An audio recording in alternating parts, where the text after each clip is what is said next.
नमस्कार। आज हम बात करेंगे गीता के 7वें अध्याय यानी भगवत ज्ञान के श्लोक क्रमांक 1 एवं 2 के बारे में।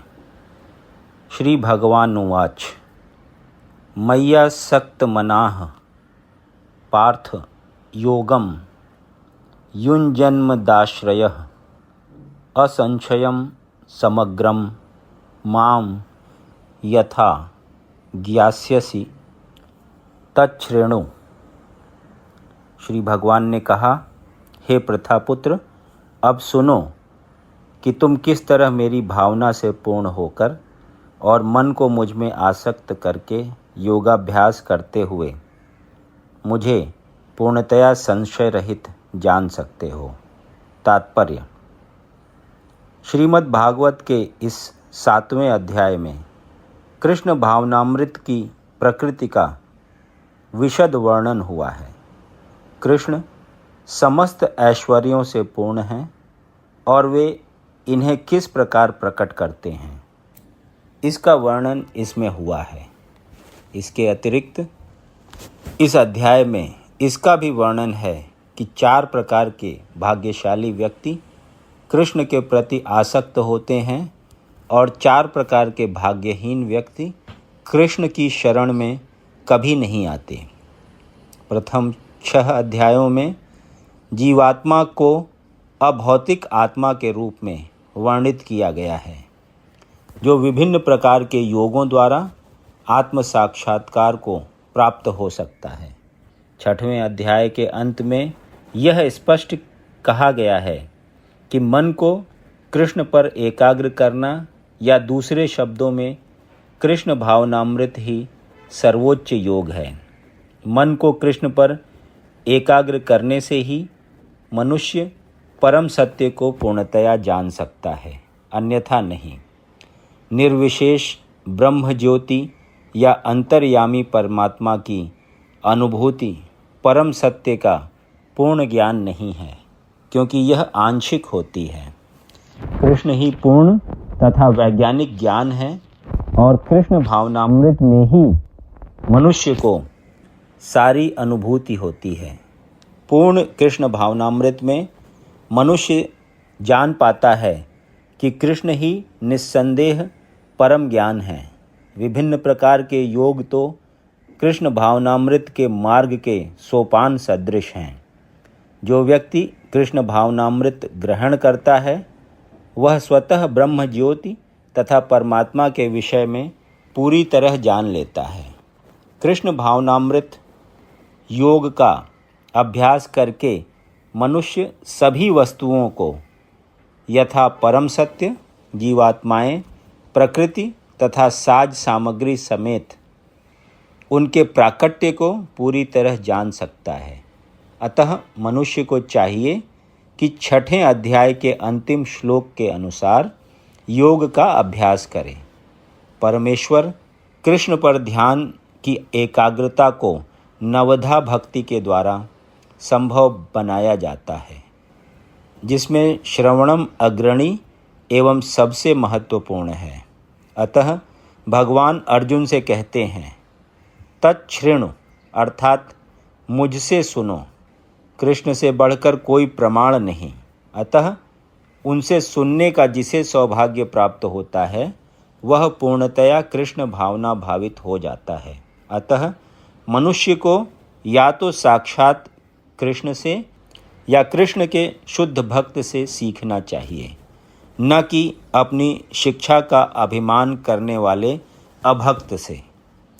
परम सत्य श्री भगवान कृष्ण को जानने की विधि का वर्णन श्रीमद् भागवत के प्रथम स्कंध के 2 अध्याय में इस प्रकार हुआ है।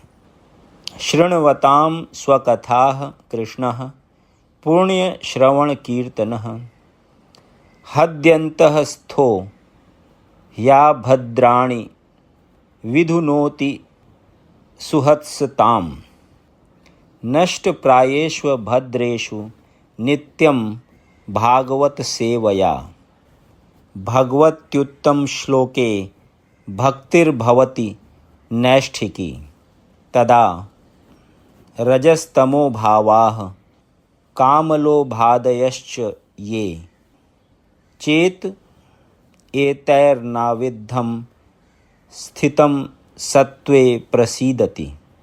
एवं प्रसन्नमनसो भगवद्भक्तियोगतः भगवत्तत्त्वविज्ञानं मुक्त्यसङ्गस्य जायते।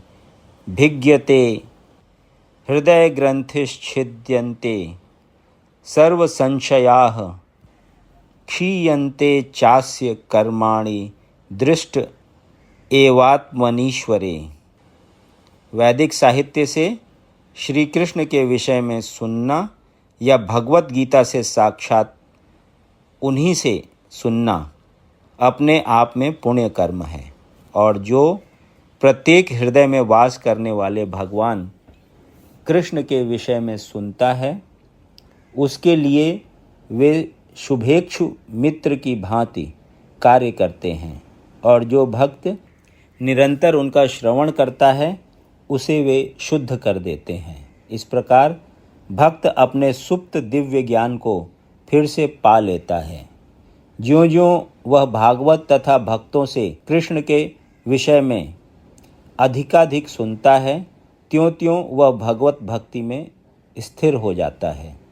भक्ति के विकसित होने पर वह रजो तथा तमो गुणों से मुक्त हो जाता है, और इस प्रकार भौतिक काम तथा लोभ कम हो जाते हैं।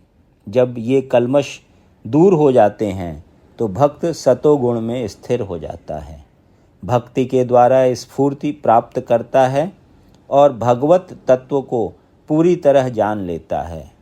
भक्ति योग भौतिक मोह की कठिन ग्रंथि को भेदता है और भक्त को असंशयम समग्रम अर्थात परम सत्य श्री भगवान को समझने की अवस्था को प्राप्त कराता है। भागवत 1.2.17 से 21। अतः कृष्ण से या कृष्ण भावना भावित भक्तों के मुखों से सुनकर ही कृष्ण तत्व को जाना जा सकता है।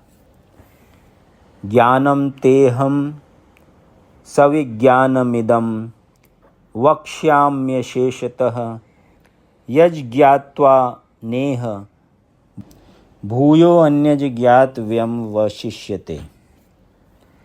अतः मैं तुमसे पूर्ण रूप से व्यावहारिक तथा दिव्य ज्ञान कहूँगा। इसे जान लेने पर तुम्हें जानने के लिए और कुछ भी शेष नहीं रहेगा। तात्पर्य: पूर्ण ज्ञान में प्रत्यक्ष जगत, इसके पीछे काम करने वाला आत्मा तथा इन दोनों के उद्गम सम्मिलित हैं। यह दिव्य ज्ञान है। भगवान उपर्युक्त ज्ञान पद्धति बताना चाहते हैं क्योंकि अर्जुन उनका विश्वस्त भक्त तथा मित्र है। चतुर्थ अध्याय के प्रारंभ में इसकी व्याख्या भगवान कृष्ण ने की और उसी की पुष्टि यहाँ पर हो रही है। भगवत भक्त द्वारा पूर्ण ज्ञान का लाभ भगवान से प्रारंभ होने वाली गुरु परंपरा से ही किया जा सकता है। अतः मनुष्य को इतना बुद्धिमान तो होना ही चाहिए कि वह समस्त ज्ञान के उद्गम को जान सके, जो समस्त कारणों का कारण है और समस्त योगों में ध्यान का एकमात्र लक्ष्य है। अतः जब समस्त कारणों के कारण का पता चल जाता है तो सभी ज्ञेय वस्तुएं ज्ञात हो जाती हैं और कुछ भी अज्ञेय नहीं रह जाता।